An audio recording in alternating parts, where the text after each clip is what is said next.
It's Sciandra's Saturday Night Special.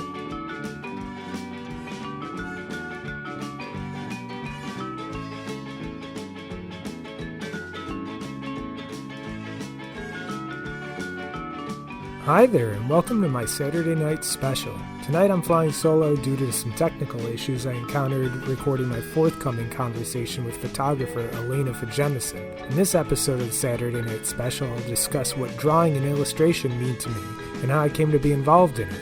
If you enjoyed this video, please like it and subscribe to the channel for updates on new content. Please visit my website, Sciandra.com, to see more of my illustration work. Thanks! So I've been in love with drawing since really as far back as I can remember. I don't know if I drew or used coloring books prior to going to school, but I can't really seem to remember it. I think my first memory of really drawing was in kindergarten, being given an assignment to draw the items you'd find on a breakfast table or something like that, or in the kitchen table maybe. And I really I was thinking about it in terms of you should do a good job because this is an assignment. I didn't really think about art as something to do, so I wound up drawing a cup of coffee, and I think it was a sugar bowl with a spoon in it. It was pretty good. I know that people lavish praise on children no matter what. Like, oh, that's the best horse, that's the best whatever I've ever seen. But it seemed to get a lot of attention from my teacher and from my parents. So yeah, little Sal could draw, evidently. After that, I think that I had some additional drawings of things like spiders and bugs and maybe dogs or elephants, that sort of thing. My dad was a concrete worker, worked concrete all his life, and a lot of times he would get, I guess, like notepads and those sorts of things, just as gifts from concrete companies, or just it's advertising, that sort of thing, and I would draw on those. And I don't remember how long ago, but I was going through some old papers in our basement at my family house, and I saw it looks like a spider had a fly wrapped up in a web. And it said Blood Gourmet, and it was not spelled correctly, but it was the sort of thing little boys like to draw, I guess. So I definitely kept drawing afterwards, and I was always more interested, I think, in drawing than things like color. In fact, I only recently, as an adult, started thinking more in terms of color and contrast, those sorts of things. So I drew mostly in ballpoint pen for the majority of my childhood, and again, those were probably pens that were given to my dad from like concrete companies, that sort of thing. Yeah, my parents encouraged it. I don't think they encouraged it as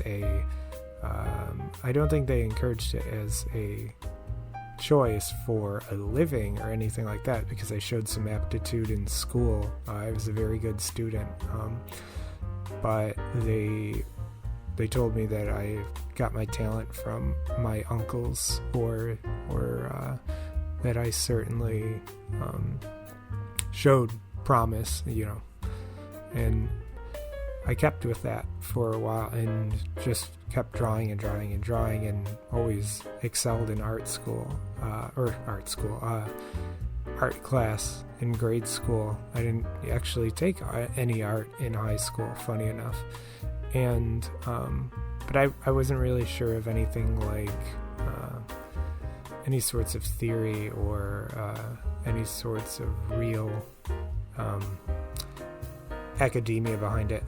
I like how to apply art, composition, that sort of thing. I didn't figure that out until much later, when I decided to pursue illustration under my own steam. But my art teacher was very fond of me and thought that I did a good job. I had her for, I think, the entirety of my grade school career. But she always thought that I did a good job. And so thinking on that, if my first drawing that I can really remember was about 4 or 5 during kindergarten, I think it's funny because that all happens at a very unique time in somebody's life. I would say 4 or 5 is about the time when you stop being a baby and start becoming a child, a more total human being that you can retain memories, long-term memories. I'm kind of reminded of that scene in the Planet of the Apes movie, the newer ones, where the main ape, Caesar, gives the drug to the rest of them, and it's almost like they have an awakening. So all my first memories kind of coincide with that year, like 4.5 to 5 years old, and whether that's going to the museum and being terrified of some of the animatronic dinosaurs, or I think it was the 60th or 75th anniversary, birthday, whatever it was, of Mickey Mouse. And in kindergarten, me and the other kindergartners had to basically march around the entire school singing the Mickey Mouse club theme song. So this would have been, 1988, 1989, something like that. So that drawing, I'm not surprised that's my first memory, or I don't know that it was my first drawing, but those things all come into clarity, and you're just awake for the first time. That being said, I'm sure I watched cartoons. I know that I've got more than a few pictures of myself wearing like Snoopy shirts and stuff, so I must have watched cartoons. We had a television in the house. We had a few televisions in the house, but we also subscribed to the paper, and I vividly remember reading the Sunday comics every week, and really liking things like Animal Crackers was probably one of the big ones because it had animals in it. Shoe, which I think is a duck or some sort of bird. Things like that. I would certainly read the comics during the week too. I mean, they were black and white. It was something that I always look forward to, just having that paper in the house. And a lot of that is you see those things and then you attempt to redraw them, you attempt to copy them and just do your own style on it, or maybe that it gets you going. And I did that with cartoon shows too, I'm sure, or advertisements, or anything that just visually caught my eye. I think that what had happened was when I started thinking about art as something that I myself could produce.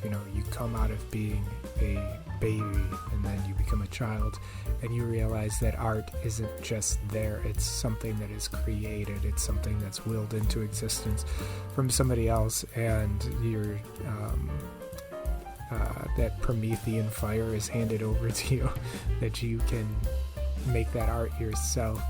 You start to realize that maybe there is an entire world that you weren't privy to before, that you can now in part speak a language that wasn't accessible to you before. And that's still kind of how I feel right now. There are sometimes I want to communicate an idea and I think only a drawing will do. And I think that's really what illustration is meant to me, because just the word illustration, you're attempting to illustrate something. You illustrate a point by expounding upon it or enumerating examples, that sort of thing. But you can also illustrate a point, I would say quite literally, with an illustration, with a drawing.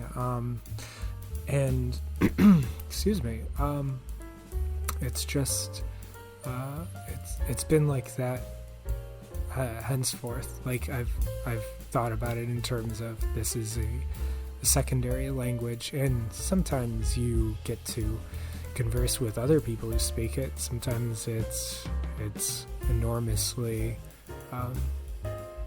positive, it's enormously beneficial to talk about this, and then other times you wish nothing more, because there is, even though it's a language, there is a bit of some secretiveness to what an illustration is, or what a drawing is, or what it means. Sometimes they're just willed out of just pure id or emotion, something like that, and it does no good to try and discuss what state you were in when you drew it, or what you were attempting to communicate. Sometimes you unfortunately forget. Like, I save so many of my drawings, and I can't always, in fact I would say more often than not, I do not know the state I was in when I was drawing it. And what I don't mean like a hallucinatory or hallucinogenic state or psychotropic. I don't really use drugs, but I mean a state insofar as what were you trying to communicate, or what happened while you were drawing it. A lot of times I find that the more of my work moves in comics and less into just general illustration. The points are very obvious because you have a pairing of text with imagery, so you're told in no uncertain terms what this drawing means, what it's attempting to communicate. And just to go back to my point, you sometimes you can still speak the language, but maybe you lose the context. It's funny in that way, because you do wish that you could remember what it was that gave you that impetus to draw. I don't know if there's a way around that. Maybe if you keep a diary. I know some people actually keep honest to goodness sketch diaries. They date their drawings. They give a little bit of a context clue or preamble, like these are study sketches for such, or whatever it is. But it doesn't I find that it doesn't give tremendous insight into what you're thinking, because so many things are abstract. Like a drawing is maybe the final, well, not always, but the final manifestation of a number of things that are working their way through your head. So for instance, if you draw a like for the video that's accompanying this, you're drawing a pig in an Argyle sweater vest with a newsboy cap, that sort of thing. Okay, he's meant to be a fairly simple analog to John Watson from the Sherlock Holmes stories. You know, he's supposed to be the sidekick, and he's a little bit more neurotic, a little bit less self-possessed than John Watson, but, you know, he's largely put together for comic relief. But the Argyle just kind of denotes, I don't know, something maybe Scottish or Irish about him. And so maybe there's an implication that the koala bear, even though it's an Australian animal, is a little bit more English, Etonian, as it were. And so he's a little bit finer in terms of breeding, that sort of thing. And I don't say that as I don't say that with absolute clarity. There's no difference to my mind between the Irish and the English as far as usefulness as human beings, but maybe you're playing into a trope or something along those lines. But even excuse me, even the color scheme of his uniform is orange and green.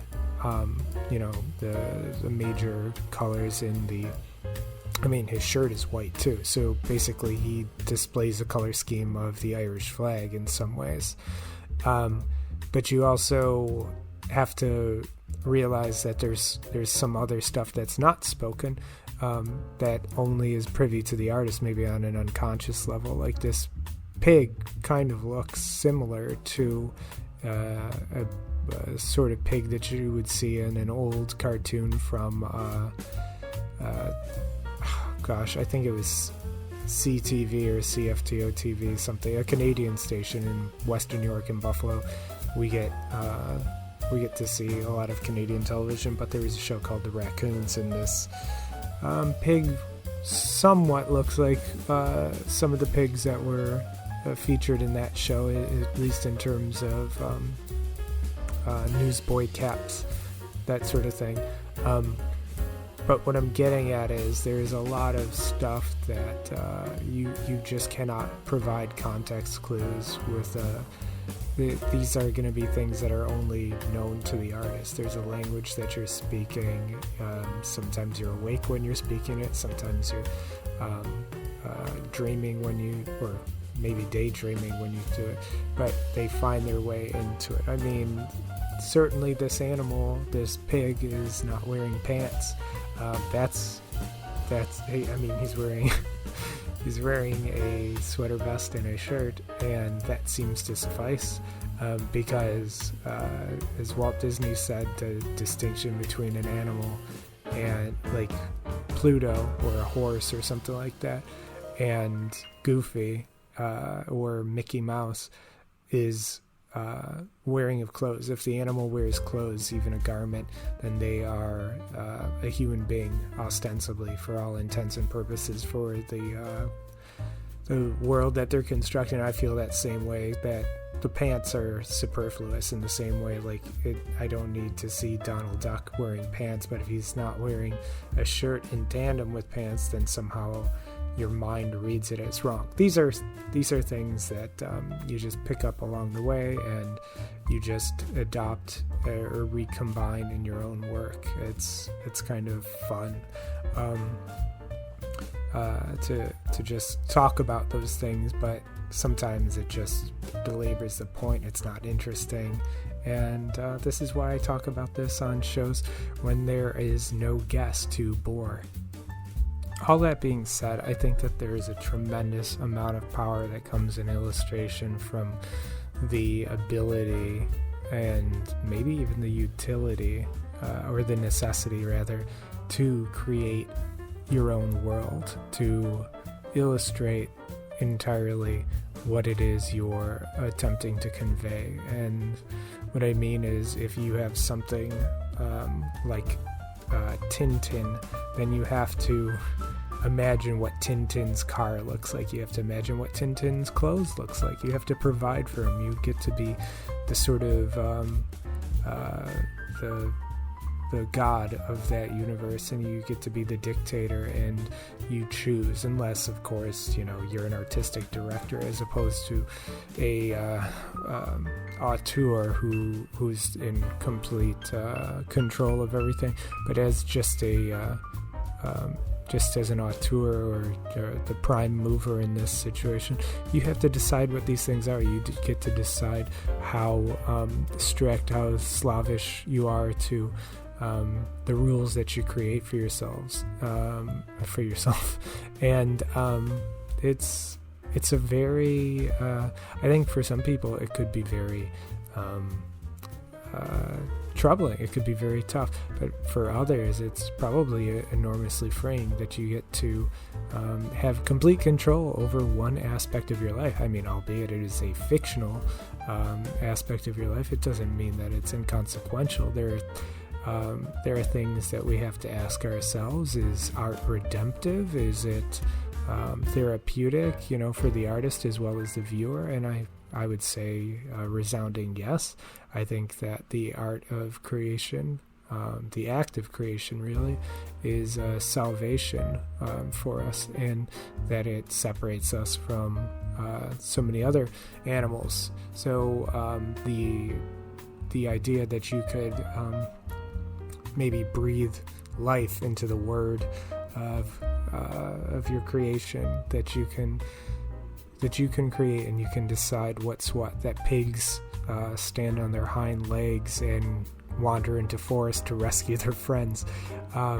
That's pretty cool to me, and that's appealed to me since I was a child. I mean, I used to watch cartoon shows that were self-contained worlds. So most television shows really are self-contained worlds. It's not like you're watching an episode of the Rugrats and then Waldo from the Where's Waldo books pops up in the back.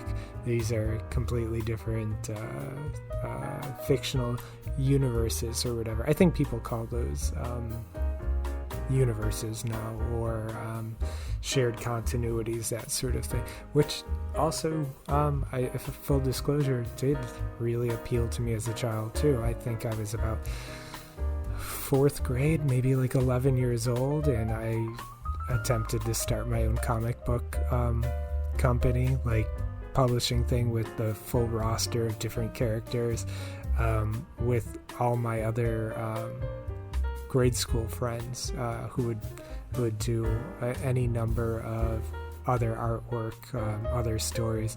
It was pretty neat. It was pretty ambitious. I mean, it's all drawn on lined paper, of course, so there's a reason why you haven't heard of it or anything. But the idea that Daredevil could bump into Spider-Man while he's going to Starbucks is kind of neat. But if you're the only person drawing these things, it gets to be a little bit more taxing. But it's enormously rewarding to just see that your creations have life to them, that they exist and that they exist because of you. And maybe that pig who's wandering into the forest or whatever it is, he represents something like that his middle name is a reference to your wife's first name or something like that. Those things that not everybody knows, but maybe they develop a fondness or a like of that character or whatever, just the way you do things. Like, how many books do you read? How many television shows do you watch? How many friendships and love affairs or whatever have you gone through in your life, or vacations you've taken that you need to get to in order to create that pig? Like, it's impossible to tell, it's impossible to say, but there is something to it, that somehow everything that happens in your real life is a chemical reaction, and the output is what the work you create in the fictional realm. And I think that that's the real power of illustration. It's that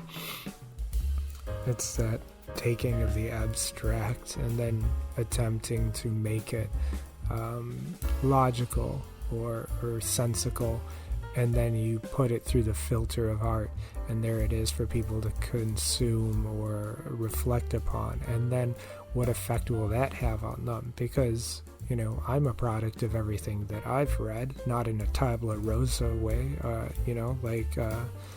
is it tabula rasa? I don't know, I'm not that bright, but a blank slate, as it were. And in time, people look at my stuff and maybe they can incorporate it, like RNA recombination, and then filter it into their work. And I think that is the power of illustration, and that's always been one of my major draws, if not the major draw. It's certainly indelible.